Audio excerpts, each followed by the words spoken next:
Selamat siang, saya Maria Magdalena akan mempresentasikan pengaruh penggunaan media audiovisual berbasis bahasa isyarat dan kepercayaan diri terhadap hasil belajar tari Dayak pada anak tunarungu di SLB Negeri 7 Jakarta. Latar belakang pada penelitian ini yaitu anak tunarungu. Anak tunarungu adalah anak yang mengalami kekurangan pada indera pendengaran sehingga mereka membutuhkan bahasa isyarat pada proses komunikasinya. Terdapat dua bahasa isyarat yaitu Bisindo, Bahasa Isyarat Indonesia, dan Sibi, Sistem Isyarat Indonesia. Lalu media pembelajaran. Pada pembelajaran tari, guru cenderung hanya memberikan gerak tanpa menggunakan media pembelajaran yang sesuai. Media audiovisual dirasa mampu mengatasi keterbatasan ruang, waktu, dan daya indera atau pendengaran. Lalu kepercayaan diri. Ketunarungan memberikan dampak pada proses komunikasi sehingga terbatasnya proses interaksi sosial yang menyebabkan kurangnya rasa percaya diri. Lalu hasil belajar tari Dayak. Kenapa di sini digunakan tari Dayak? Karena tari Dayak memiliki falsafah yaitu mamut, menteng, hadat, bahadat yaitu kegagahan dan keberanian. Rumusan masalah. 1. Apakah terdapat perbedaan hasil belajar tari Dayak antara siswa yang menggunakan media pembelajaran audiovisual berbasis video dengan Bisindo dan yang menggunakan media pembelajaran audiovisual berbasis video dengan Sibi? 2. Apakah terdapat pengaruh interaksi antara media pembelajaran audiovisual berbasis video dan kepercayaan diri terhadap hasil belajar tari Dayak? 3. Untuk siswa dengan percaya diri tinggi, apakah terdapat perbedaan hasil belajar tari Dayak antara yang menggunakan media pembelajaran audiovisual berbasis video dengan Bisindo dan yang menggunakan media pembelajaran audiovisual berbasis video dengan Sibi? 4. Untuk siswa dengan percaya diri rendah, apakah terdapat perbedaan hasil belajar tari Dayak antara yang menggunakan media pembelajaran audiovisual berbasis video dengan Bisindo dan yang menggunakan media pembelajaran audiovisual berbasis video dengan Sibi? Kajian teori. 1. Anak tunarungu. Anak tunarungu adalah keadaan seseorang yang memiliki kekhususan pada indera pendengarannya, sehingga menyebabkan sulit berkomunikasi dengan orang lain. Tetapi anak tunarungu dapat berkomunikasi menggunakan bahasa isyarat yang menitik beratkan pada indera penglihatan atau visual, ekspresi, dan gerakan tubuh. 2. Bahasa isyarat. Di sini terdapat tabel perbedaan antara Bisindo dan Sibi. Pada Bisindo, menggunakan dua tangan, tidak menggunakan imbuhan, menggunakan ekspresi, menggunakan gestur tubuh, menggunakan kontak mata, serta Bisindo adalah bahasa ibu yang dibuat oleh kaum tunarungu. Sedangkan untuk Sibi, menggunakan satu tangan, menggunakan imbuhan, tidak berekspresi, gestur tubuh hanya sedikit, kontak mata hanya sedikit, dan merupakan turunan dari ASL. Selanjutnya, pada Bisindo, isyarat untuk kata berantonim, bersinonim, dan polisemi berbeda, sedangkan pada Sibi, kata antonim diisyaratkan dengan tempat dan penampilan yang sama, tetapi arah geraknya berbeda. Kata bersinonim diisyaratkan dengan tempat dan frekuensi yang sama, tetapi penampil berbeda. Lalu, kata polisemi dilambangkan dengan isyarat yang sama. 3. Media pembelajaran. Media video merupakan salah satu jenis media pembelajaran yang dapat menampilkan video dan visual gerak secara bersamaan, sehingga dapat mempermudah proses pembelajaran yang menggunakan demonstrasi dan praktek seperti pada pembelajaran seni tari. Pada penelitian ini akan menggabungkan video tutorial tari Dayak dengan bahasa isyarat Bisindo dan Sibi. 4. Kepercayaan diri. Kepercayaan diri adalah keadaan di mana seseorang mampu memahami dirinya dan mampu mengatasi setiap masalah, serta dapat mengambil keputusan yang baik dan buruk dalam hidupnya. Aspek-aspek sikap percaya diri yaitu pengenalan, pemberian respon, berani, kontrol emosi, dan pengamalan. 5. Tari Dayak. Tari Dayak memiliki falsafah yang tinggi yaitu keberanian, di mana dengan keberanian diharapkan dapat timbul percaya diri. Tari yang akan diajarkan pada siswa tunarungu adalah tari Dayak Iban kreasi baru dari Anjungan Kalimantan Barat, yaitu tari Ruai Menari. 6. Hasil belajar tari Dayak. Hasil belajar tari Dayak merupakan pencapaian dari proses pembelajaran tari Dayak sehingga siswa memperoleh kemampuan yang baru dalam menari. Indikator hasil belajar tari Dayak pada siswa tunarungu mencangkup hafalan gerak, ketukan gerak sesuai iringan tari, serta ekspresi. Penelitian relevan.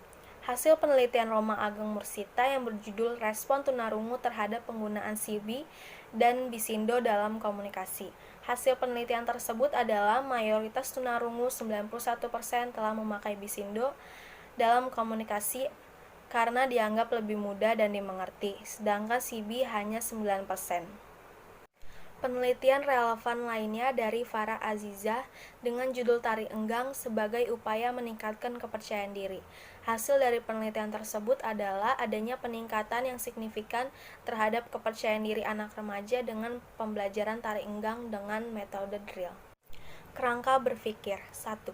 Terdapat perbedaan hasil belajar tari Dayak antara siswa yang menggunakan media pembelajaran audiovisual berbasis video dengan Bisindo dan yang menggunakan media pembelajaran audiovisual berbasis video dengan CB. 2. Terdapat pengaruh interaksi antara media pembelajaran audiovisual berbasis video dan kepercayaan diri terhadap hasil belajar tari Dayak. 3. Terdapat perbedaan hasil belajar tari Dayak antara siswa yang menggunakan media pembelajaran audiovisual berbasis video dengan Bisindo dan yang menggunakan media pembelajaran audiovisual berbasis video dengan CB untuk siswa dengan percaya diri tinggi. 4. Terdapat perbedaan hasil belajar tari Dayak antara siswa yang menggunakan media pembelajaran audiovisual berbasis video dengan Bisindo dan yang menggunakan media pembelajaran audiovisual berbasis video dengan CB untuk siswa dengan percaya diri rendah. Tempat dan waktu penelitian. Penelitian ini akan dilakukan di SLB Negeri 7 Jakarta pada Januari sampai Mei 2021. Metodologi penelitian. Penelitian ini menggunakan metode eksperimen dengan pendekatan kuantitatif, dengan desain penelitian treatment by level, yaitu penerapan media audiovisual video dengan Bisindo lebih dari media audiovisual video dengan CB pada siswa tunarungu dengan percaya diri tinggi. Lalu, penerapan media audiovisual video dengan Bisindo kurang dari media audiovisual video dengan CB pada siswa tunarungu dengan percaya diri rendah, dengan Y sebagai hasil belajar tari Dayak. Populasi dan sampel penelitian. Populasi target yaitu siswa tunarungu di SLB Negeri 7 Jakarta, sedangkan populasi terjangkau yaitu siswa tunarungu yang sudah mengerti dan memahami Bisindo dan CB dalam proses berkomunikasi. Sampel. Teknik pengambilan sampel menggunakan teknik sampel sistematis.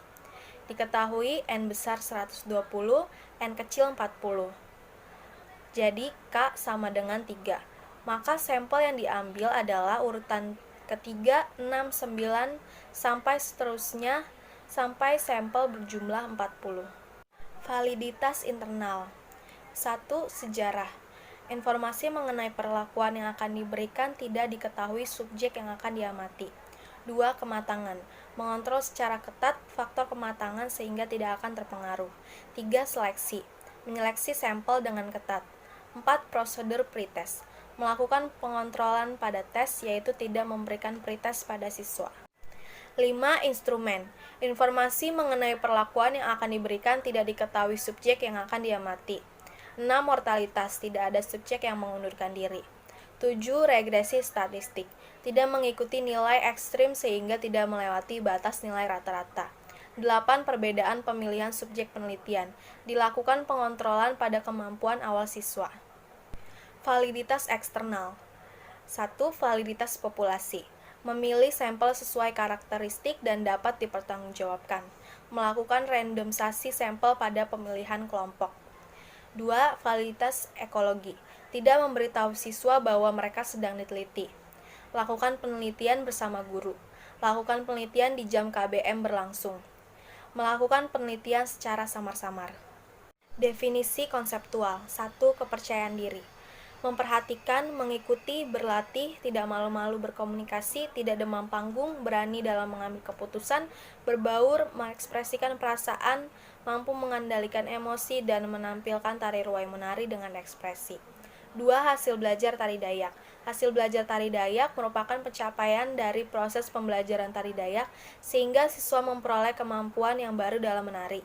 Indikator hasil belajar tari Dayak pada siswa tunarungu mencangkup hafalan gerak, ketukan gerak sesuai iringan tari, serta ekspresi. Definisi operasional. Kepercayaan diri. 1. Berani dalam mengambil keputusan. Adalah ketika dihadapkan pilihan, ia mampu memilih pilihan yang benar. 2. Berbaur. Adalah dapat menyesuaikan diri terhadap lingkungan dan orang lain. 3. Mengekspresikan perasaan. Adalah mampu mengungkapkan apa yang sedang dirasakan melalui ekspresi. 4. Mengendalikan emosi. Adalah dapat mengontrol emosi dengan baik dan stabil. 5. Menampilkan tari ruwai menari dengan ekspresi. Adalah menarikan tari ruwai menari dengan penjiwaan. 6. Memperhatikan, yaitu dapat memfokuskan diri terhadap apa yang sedang dilihat dan dipelajari. 7. Mengikuti, yaitu ketika mendapat instruksi akan segera diikuti dan dilaksanakan dengan giat. 8. Berlatih, yaitu mengulang-ulang kembali suatu pelajaran agar mendapatkan hasil yang maksimal. 9. Tidak malu-malu, yaitu percaya akan dirinya sendiri sehingga mampu berkomunikasi dengan orang lain. 10. Tidak demam panggung, yaitu suatu keadaan ketika di atas panggung tidak merasa gugup. Definisi operasional pada hasil belajar tari Dayak. 1. Hafalan gerak merupakan kemampuan mengingat gerak dari awal hingga akhir tarian. Gerak tari ruwai menari meliputi gerak terbang, nanjat, dan manasai. 2. Ketukan gerak sesuai iringan tari merupakan kemampuan seseorang menyamakan gerak maupun proporsi dengan ketukan iringan tari secara tepat. 3. Ekspresi merupakan ungkapan perasaan melalui mimik wajah sesuai karakter. Tari ruwai menari memiliki karakter yang tegas dan anggun. Untuk itu, ekspresi yang digunakan dalam menari harus sesuai dengan karakter ruwai menari. Teknik analisis data. Langkah-langkah menganalisis data yaitu dengan uji prasyarat dan uji hipotesis. Uji prasyarat yang pertama yaitu uji normalitas dengan uji Lilliefors. Kedua, uji homogenitas dengan uji Bartlett. Jika data berdistribusi normal dan homogen, lalu dilakukan uji varians atau uji ANAVA dua arah. Jika proses berjalan lancar, dilanjutkan dengan uji T ANAVA menggunakan uji Tukey untuk mengetahui taraf signifikan perbedaan dengan membandingkan antara T hitung dengan T tabel menggunakan alfa 5%.